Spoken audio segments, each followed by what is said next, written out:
Saudações, acadêmicos e acadêmicas. E aí, como ficou o resultado do cálculo da aula anterior? O intervalo da média cresceu consideravelmente, não é mesmo? Na aula de hoje, vamos dar continuidade com o estudo, abordando um segundo aspecto importante, que é o teste de hipótese. Nossa intenção hoje é trabalhar mais conceitualmente, dar a conceituação do que vem a ser o teste de hipótese, pois os cálculos em si serão feitos pelo software, no nosso caso, o Stata, cabendo então ao pesquisador a tarefa de interpretar esses dados. Vamos inicialmente trabalhar com a concepção do que vem a ser teste de hipótese. Acompanhe comigo no slide. Como tratamos de estimativa na última aula, nosso objetivo hoje é realizar testes de hipótese e de significância e comparar duas médias e duas variâncias. Mas antes de partirmos para o cálculo, vamos entender melhor os conceitos correspondentes. Primeiramente, o que são então hipóteses estatísticas? Nada mais são do que suposições, conjecturas a respeito de uma determinada população. Na prática, somos frequentemente levados a tomar decisões acerca de populações, baseado nas informações das amostras. São decisões chamadas decisões estatísticas. Por exemplo, podemos querer decidir se um novo tipo de remédio é eficaz na cura de uma doença, se um método de coleta é melhor que outro, e assim por diante. Ao se tentar chegar às decisões, é conveniente a formulação de hipóteses ou conjecturas acerca das populações interessadas. Essas suposições, que podem ser verdadeiras ou não, são denominadas hipóteses estatísticas. Na verdade, em alguns casos, formula-se uma hipótese estatística com o único propósito de rejeitá-la. Veremos isso mais à frente. Por exemplo, desejando decidir se uma área da floresta é mais rica em espécies de plantas do que outra, formula-se a hipótese que não há diferença entre elas. Isso é, que a diferença observada é somente devida à flutuação das amostras provenientes da mesma população.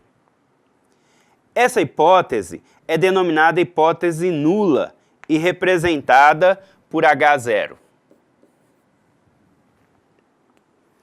Qualquer hipótese diferente de H0 é chamada de hipótese alternativa. Denominamos por H1, H2, H3 e por aí vai. São as hipóteses alternativas. Mais comumente, para cada fenômeno estudado, estabelecemos duas hipóteses antagônicas. E o objetivo do teste de hipótese é rejeitar uma das hipóteses, via de regra, o H0. Consequentemente, validando as outras hipóteses. Trabalharemos, portanto, com duas hipóteses apenas. Rejeitaremos uma e não rejeitaremos a outra. Estamos inclinados a rejeitar, então, a hipótese nula. H0, não há diferença entre as amostras quando a diferença observada é grande demais para ser unicamente devido ao acaso. Concluímos, então, que a diferença é significativa. Essa decisão é tomada na base do cálculo da probabilidade de errar ou rejeitar H0 e afirmar que as duas amostras são significativamente diferentes. Os processos que permitem tomar essa decisão são chamados de teste de hipótese ou significância. Em nossos trabalhos estatísticos, nos acostumamos a tratar com dois tipos de erro ao realizarmos esses testes, convenientemente chamados de erro tipo 1 e erro tipo 2, que são: erro tipo 1, rejeitar uma hipótese quando ela é verdadeira. Erro tipo 2, aceitar ou não rejeitar uma hipótese quando ela é falsa. São os dois tipos de erro que podemos cometer. Ao testar, então, uma hipótese, a probabilidade máxima com a qual estaremos dispostos a correr o risco de um erro tipo 1 é denominada nível de significância. Essa probabilidade é geralmente representada por alfa. Na prática, é usual escolher um nível de significância de 0,05 ou de 0,01. Já estamos acostumados com esses valores. Eles vêm da distribuição normal, 5% ou 1% de possibilidade de erro. Embora possam ser usados outros valores a critério do pesquisador. Assim, ao dizer que uma população A é significativamente diferente de uma população B, ao nível de significância de 0,05, temos a chance de 5% de errar, ou seja, temos uma confiança de 95% de que a decisão esteja certa. Na sua tomada de decisão, o pesquisador procura sempre diminuir ao máximo o erro. Para isso, ele deve aumentar o número N de amostras, o que não é sempre possível, devido ao custo, às condições operacionais e outros tantos fatores. Agora podemos fazer a comparação de duas médias e começar a aplicar a estatística como ferramenta de decisão. Por exemplo, vamos pegar os dados. Sejam duas amostras, A e B, com os seguintes parâmetros de acordo com a tabela 18.1. Amostra A, número de dados N1 e N2, 100 dados para a primeira amostra, 200 dados para a primeira amostra e 100 dados para a segunda. A média da primeira amostra, M1, 2,5 e M2, 2,8. E a variância da primeira amostra, V1, 0,8, a variância da segunda amostra, V2, 0,6. Será que a diferença observada entre as duas amostras permite dizer que elas foram coletadas em duas populações diferentes? Ou seja, que as suas medidas são significativamente diferentes ao nível de probabilidade de errar erro 1 de 0,05 ou 5%? Calculamos primeiro as diferenças. D seria M1 menos M2, a diferença das médias.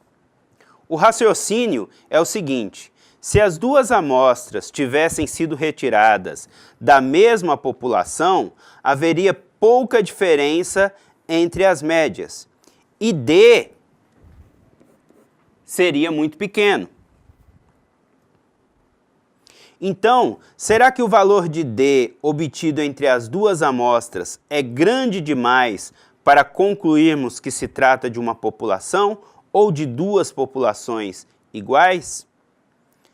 Vamos aplicar o teste ao valor de D, chamado teste T de Student, em homenagem ao matemático que o compôs.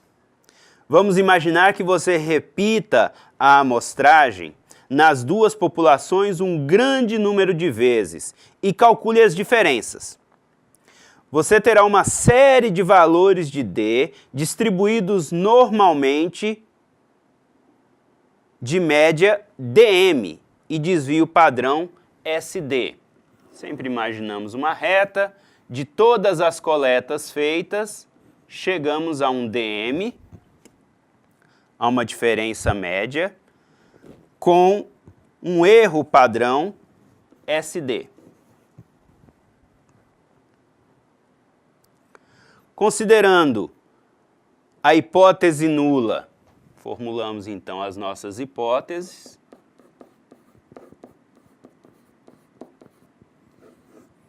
H0, hipótese nula, como D igual a zero. A diferença não é considerável. Isso é, se as duas populações fossem iguais, haveria 95% dos valores de D dentro do intervalo. E um H1, que seria D diferente de zero. Imagine que estamos usando, então, um intervalo de duas vezes o erro padrão, para mais ou para menos. Queremos confirmar, então, que 95% das diferenças estariam nesse intervalo entre DM e mais ou menos duas vezes o erro padrão. Você já viu isso quando estimamos a média. Agora é a mesma coisa, pois trata-se da média das diferenças. Logo, há uma probabilidade de 95% de que o valor de D tirado ao acaso esteja situado no intervalo mais a menos 2S, 2SD, 2 desvios padrão, e uma probabilidade de 5% de que ele esteja situado fora desse intervalo. Podemos dizer, então, que 95% dos valores de D devem ser inferiores ou iguais a 2 vezes o erro padrão.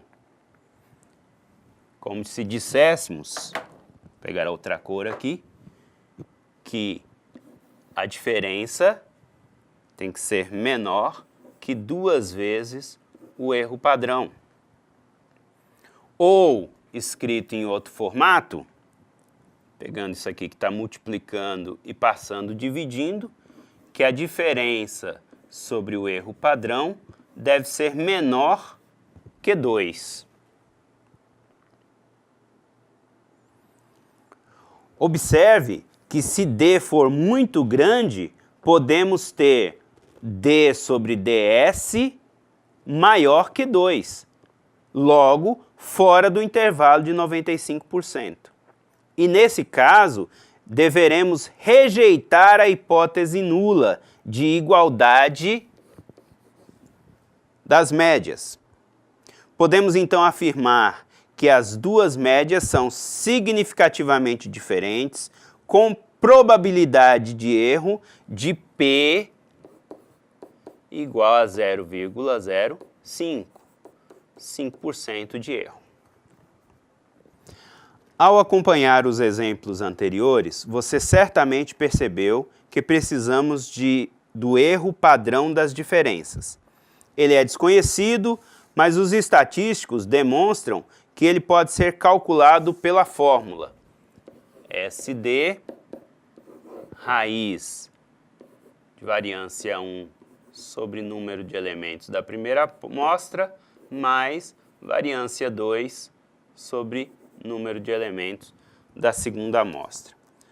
Vamos fazer os cálculos. A diferença da média é D 2,8 menos 2,5, que é igual a 0,3. E o erro padrão das diferenças, segundo a fórmula que colocamos acima, seria raiz quadrada de 0,8 sobre 200, que são os dados da primeira amostra, variância e número de elementos, mais 0,6 sobre 100. Variância da segunda amostra é 0,6 e o número de elementos da segunda amostra é 100. Efetuando esse cálculo, temos 0,1. Logo, temos que D sobre SD é 0,3 sobre 0,1, ou seja, 3, que é superior ao t igual a 2. Podemos rejeitar a hipótese nula e afirmar, com probabilidade de erro de p menor que 5%, de que as duas médias são significativamente diferentes, pois t foi maior que 2. Como é superior a 2,6, podemos também concluir que a probabilidade de erro P é menor que 0,01. Então, tanto ao nível de significância de 5%, como ao nível de significância de 1%. Dizemos, então, que a diferença entre as médias é altamente significativa.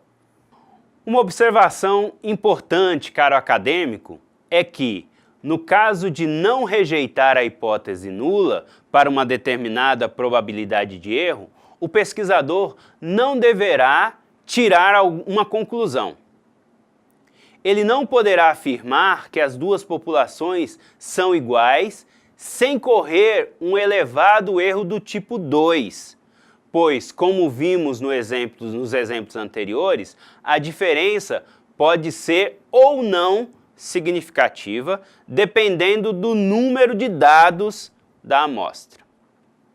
Ele deverá somente concluir que, nas condições estabelecidas de amostragem, não foi possível evidenciar uma diferença significativa entre as populações. Até o momento, você aprendeu a comparar duas populações utilizando as médias como critério de comparação. A média é um parâmetro da população, mas você já viu que existem outros, como a variância. Por que não usar a variância para comparar duas populações? Isso é possível, já que, se duas populações são iguais, não apenas as médias devem ser iguais, mas também a variância. Vamos então fazer a comparação de duas variâncias. O princípio de comparação de variâncias é o mesmo utilizado para as médias. Formulamos as duas hipóteses em que as variâncias são iguais e vamos ver se, com o teste, podemos rejeitar essa hipótese dentro de uma certa probabilidade de erro, de 5%, de 1%. O teste, porém, é diferente. Em vez de testar a diferença entre variâncias, vamos testar a razão F entre a maior e a menor variância.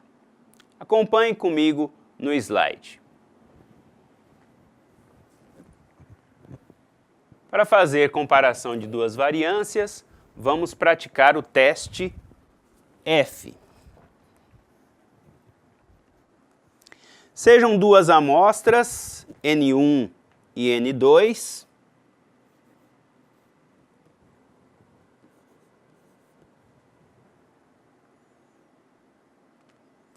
E de variâncias V1 e V2. O cálculo de F é a razão entre a maior variância, V1, e a menor variância, V2. A distribuição F não segue a lei normal. Existe uma infinidade de valores de F dependendo do grau de liberdade de cada amostra. Todas as distribuições de F já foram calculadas por dois matemáticos, Synedecor e Fisher.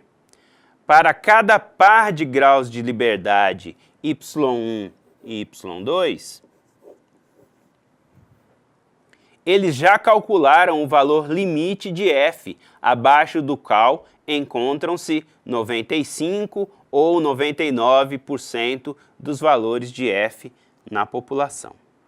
Veja essa tabela no final do livro-texto, tabela 3, tabela de F que está em anexo. Vamos aos cálculos. Como usar a tabela F? Escolha a probabilidade. Vamos escolher probabilidade de 5%, ou seja, um P menor que 0,05. Entre na coluna com o grau de maior liberdade da variância e na linha com o grau de liberdade da menor variância. O grau de liberdade é calculado apenas como o número de elementos menos 1. Ou seja, para o exemplo dado, o y1 é 30, 31 menos 1, 30. E o outro grau de liberdade, número de elementos 17, menos 1, 16. Então entraríamos na coluna com o grau de liberdade 30 e na linha com o grau de liberdade 16. O valor obtido na tabela seria um F igual a 2,2. Logo, F é altamente significativo, pois é maior que 2. Podemos rejeitar a hipótese nula e afirmar com uma probabilidade de 0,05 de errar que a adubação tem influência sobre o crescimento das plantas. Assim concluímos o cálculo e tiramos uma conclusão sobre a hipótese. Recordando então, tanto para a média como para a variância ou outra medida que queiramos usar de referência para comparar duas populações, o processo é bem parecido. Formulamos as hipóteses, geralmente duas. Uma será H0, a hipótese que queremos rejeitar, e a outra H1. Realizamos o cálculo ou deixamos que o software realize por nós e interpretamos os valores obtidos segundo tabelas já pré-estabelecidas, que nos permitem rejeitar ou não H0. Realize os exercícios propostos e acompanhe o tutorial para usar o Stata nesses casos. Qualquer dúvida, apresente no fórum de discussão da unidade. Abraço a todos e até a próxima aula.